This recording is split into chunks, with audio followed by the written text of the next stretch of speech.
श्री गणेशाय नमः।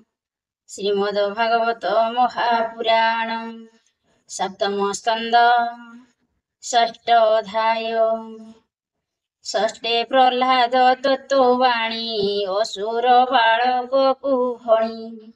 प्रह्लाद उवाच शृण हे असुर बालके जे विद्या सार नरलोके। आहे वो यस्य तुम्हे देख मृत्यु अधीन जीवलोक। माया क्रीडा रे भूल होई ज्ञान तुम्हर देहे नाही। बाळूत जुवा वृद्ध देही केबे मृत्यु न तरई।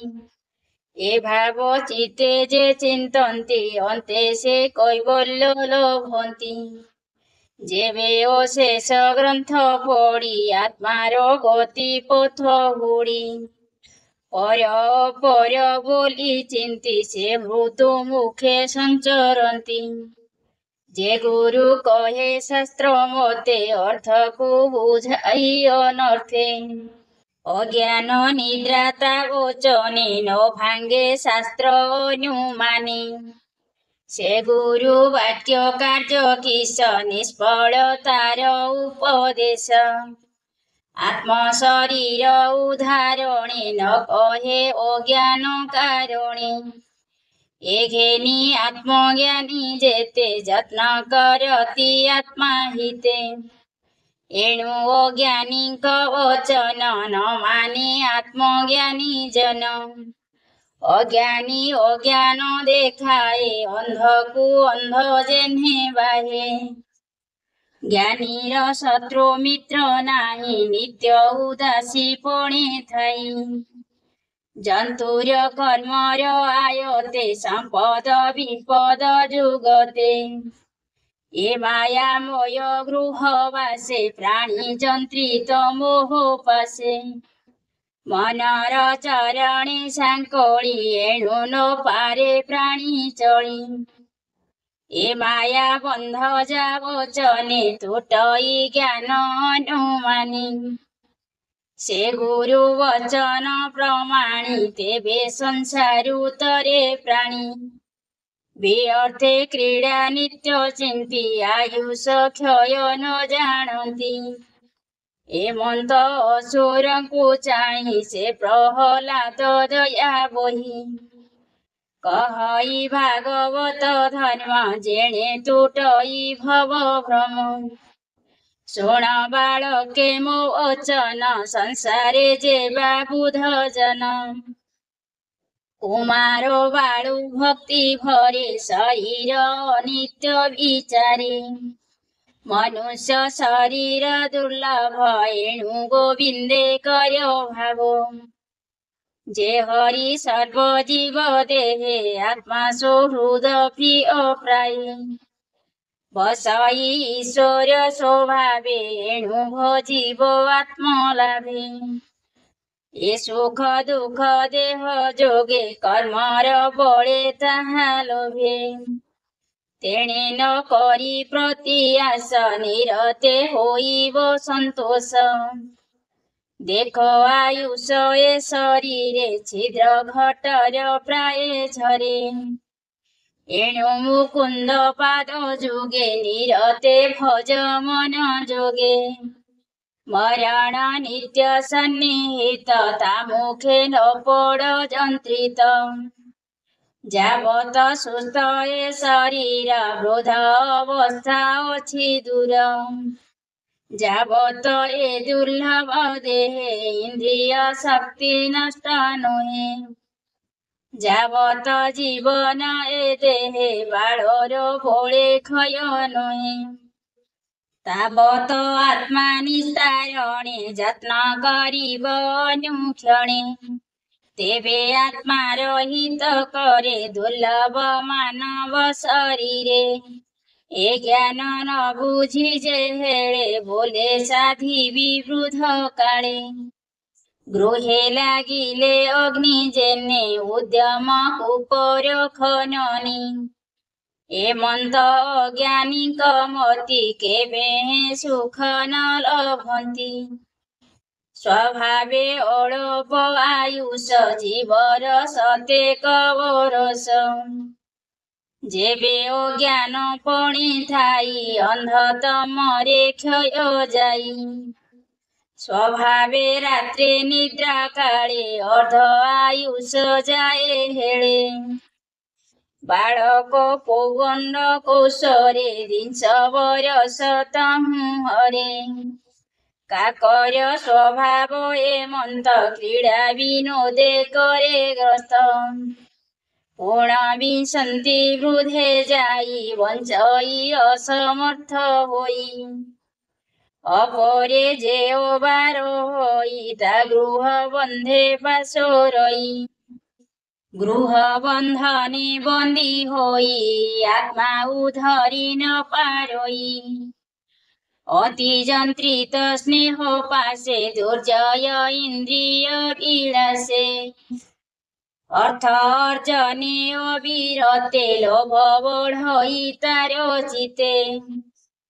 ପ୍ରାଣୁ ଅଧିକ ସ୍ନେହ ଭରେ ସେ ତୃଷ୍ଣା କେ ବାତ୍ରେଜି ପାରେ।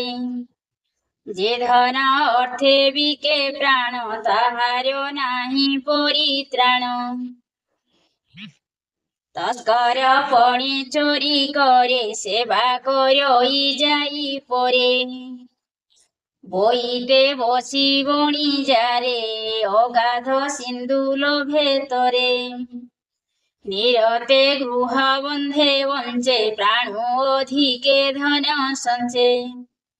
একান্ত কামে নিরমেଳେ ক্রীড়া করই কাম ভোଳେ। ପତ୍ନୀର ବାକ୍ୟ ଅନୁକ୍ଷଣେ ଗୁରୁଙ୍କ ମନ୍ତ୍ର ପ୍ରାୟେ ମଣି। ବନ୍ଧୁ ବାନ୍ଧବ ବନ୍ଧନରେ ବାଳକ ସ୍ନେହେ ମନ ହରେ। ସ୍ନେହ ଆଳାପ ଅନୁରକ୍ତେ ଚିନ୍ତଇ ଅବିରତ ଚିତେ। ଘରୁ ବାହାର ହୋଇ ଯେବେ ପ୍ରବାସ କରଇ ସ୍ୱଭାବେ।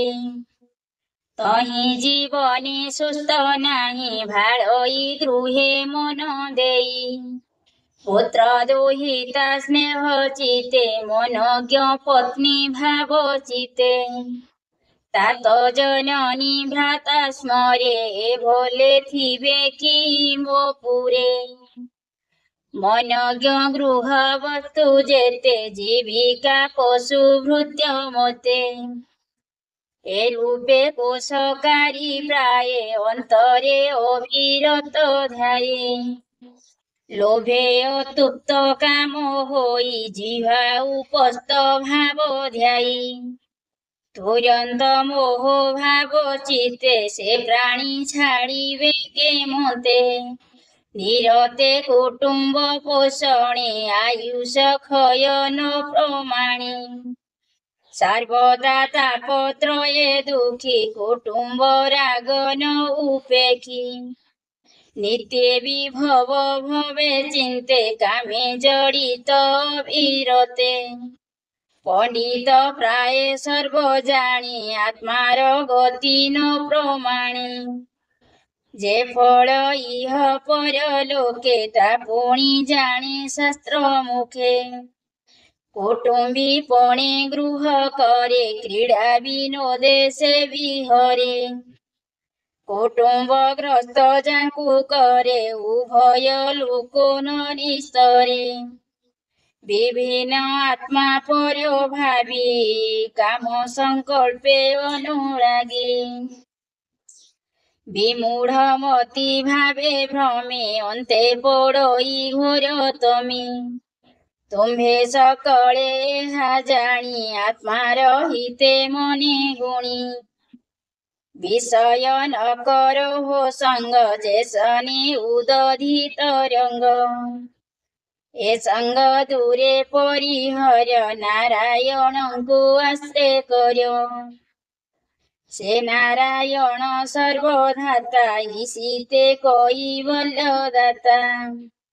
কৃষ্ণଙ୍କୁ আশ্রে যে କରନ୍ତି ସେ ସର୍ବ ଦୁଃଖ ନିସ୍ତରନ୍ତି। ଅସୁର ଭାବକୁ ଉପେକ୍ଷ ଆତ୍ମାର ପ୍ରାୟ ସର୍ବଲେଖ।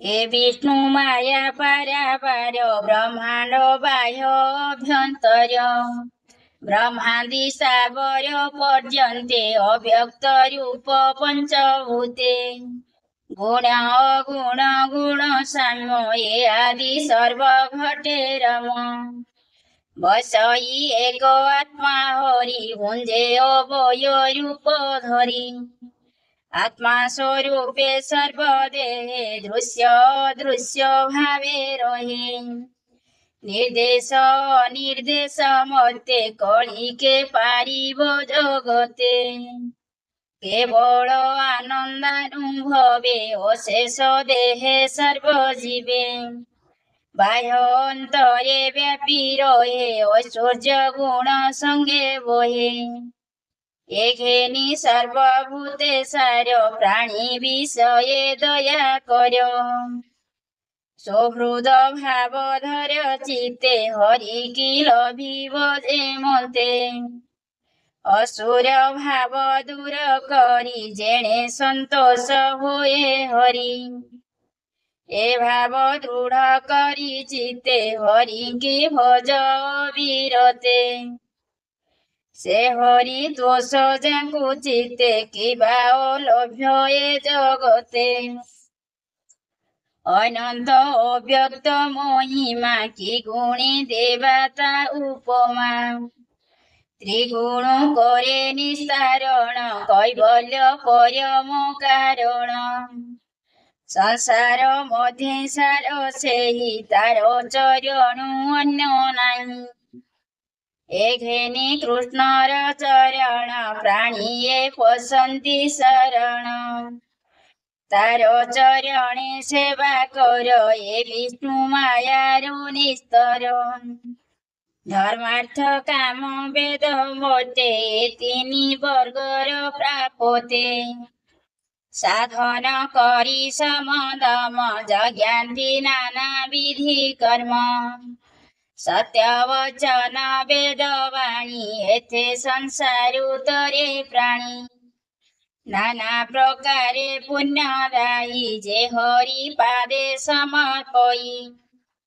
धन्यता शरीर धारण से लभे परम कारण निर्मल दुर्लभ ए ज्ञान निगम सार अनुपम नारद मुनि ग्रोते सुपुण्य बदरिका तीर्थे तप आचरी अनुक्षण अछन्ति नर नारायण नारद मुनि सुध चेता पूछिले हरि गुण गाथा से नारायण सुध भावे जे वाणी विविध प्रस्तावे नारद मुनि संतोषे कहिले ज्ञान उपदेशे कृष्णर पाद पद्म धूली सानंद मने अंगे बोली संसारे अकिंचन जानी जहा भावन्ति सुध